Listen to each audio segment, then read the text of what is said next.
سوال یہ ہے کہ آپ نے اصولوں میں بیان کیا کہ وہ چیزیں بھی سنن نہیں ہو سکتی جن کو قرآن مجید انیشیٹ کر رہا ہو۔ وضو کے بارے میں ہمیں جانتے ہیں کہ قرآن مجید نے اس کا پورا حکم لفظوں میں بیان کیا، یا ایھا الذین آمنوا اذا قمتم الی الصلاۃ فاغسلوا وجوہکم وایدیکم الی المرافق وامسحوا برؤوسکم وارجلکم الی الکعبین۔ سوال آپ کی خدمت میں یہ ہے، یہاں پر تو قرآن مجید خود حکم انیشیٹ کر کے بتا رہا ہے، جبکہ آپ نے اصولوں میں لکھا ہے کہ اس حکم کو قرآن سے انیشیٹ نہیں ہونا چاہیے۔ قرآن مجید حکم کو دہرا رہا ہے، اس کی ابتدا نہیں کر رہا، اس کو انیشیٹ نہیں کر رہا۔ حکم تو پہلے سے موجود ہے، وضو کیا جا رہا ہے۔ وضو تو انبیاء کے دین میں ہمیشہ رہا ہے، وہ یہود بھی کرتے ہیں، اس کا اہتمام کرتے ہیں، اہل عرب بھی کرتے تھے۔ عربوں کے ہاں اس کے سارے افعال موجود ہیں۔ یہ توضع کا فعل یا وضو کا لفظ ایک معروف لفظ ہے، یہ عربی زبان میں پہلے سے موجود تھا۔ یہ آپ جانتے ہیں کہ جب لفظ موجود ہوتا ہے تو اس کا مصداق بھی لازماً موجود ہوتا ہے۔ پھر یہ کہ جو آیت آپ نے پڑھی ہے یہ سورہ مائدہ میں ہے۔ سورہ مائدہ 5 ہجری پہ نازل ہوئی ہے۔ تو کیا آپ باور کرتے ہیں کہ اس وقت تک لوگ نماز وضو کے بغیر ہی پڑھ رہے تھے؟ رسالت مآب صلی اللہ علیہ وسلم نے بھی کبھی وضو نہیں کیا تھا۔ قرآن نے وہاں پہلی مرتبہ حکم دیا، وضو کیا جا رہا تھا، نماز وضو کر کے پڑھی جا رہی تھی، وضو سے لوگ واقف تھے۔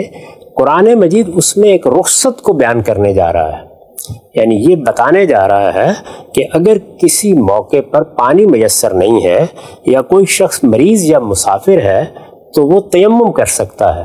یہ حکم بیان کرنا ہے یا وضو کے بارے میں کوئی اور تصریحات کرنی ہے، اس کے لیے قرآن نے اپنے طریقے کے مطابق پہلے پورے حکم کو دہرا دیا ہے۔ یہ توطیہ اور تمہید کا طریقہ ہے، یعنی ایک گویا حکم آپ کو یاد دلا دیا۔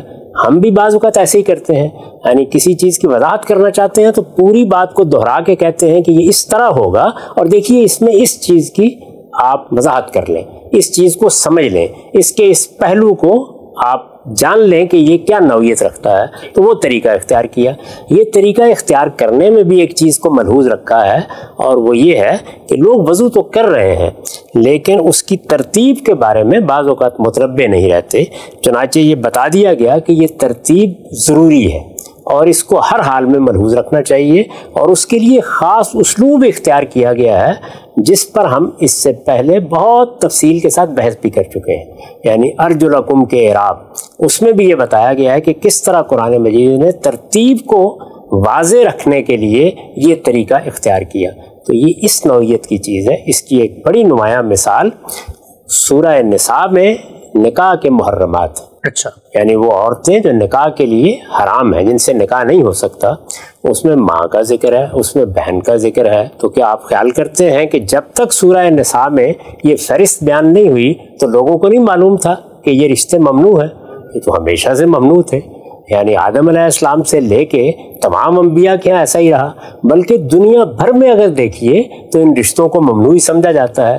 لوگ واقف تھے، لیکن قرآن مجید نے جب بعض رشتوں کے بارے میں وضاحت کرنا چاہیے، جس طرح رضائی رشتوں کے بارے میں یہ بتانا پیش نظر تھا کہ ان کی کیا نوعیت ہوگی، سحری رشتوں میں بعض نازک چیزیں بیان کرنا مقصود تھا تاکہ اس کے بارے میں لوگ متنبع ہو جائیں۔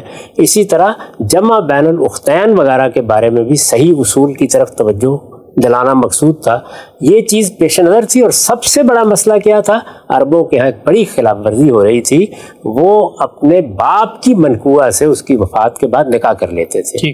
چنانچہ وہیں سے بات شروع ہوئی، اور جب بات شروع ہوئی یعنی پہلی بات وہی کہی گئی، اس کے فوراً بعد قرآن مجید نے تمام محرمات کو دہرا دیا۔ تو یہ گویا حکم کا اعادہ ہے، حکم کے بارے میں لوگوں کو متنبع کرنا ہے، اس سے متعلق بعض فقہی وضاحتیں یا بعض تفصیلات کو بیان کرنے کے لیے یا بعض چیزوں کی تفہیم کے لیے پورے حکم کو بیان کر دیا گیا ہے۔ یہاں نہ وضو کی ابتدائی صورت بیان ہوئی ہے اور نہ محرمات کی ابتدائی صورت بیان ہوئی ہے، دونوں میں پہلے سے موجود ایک چیز کا ذکر ہو رہا ہے۔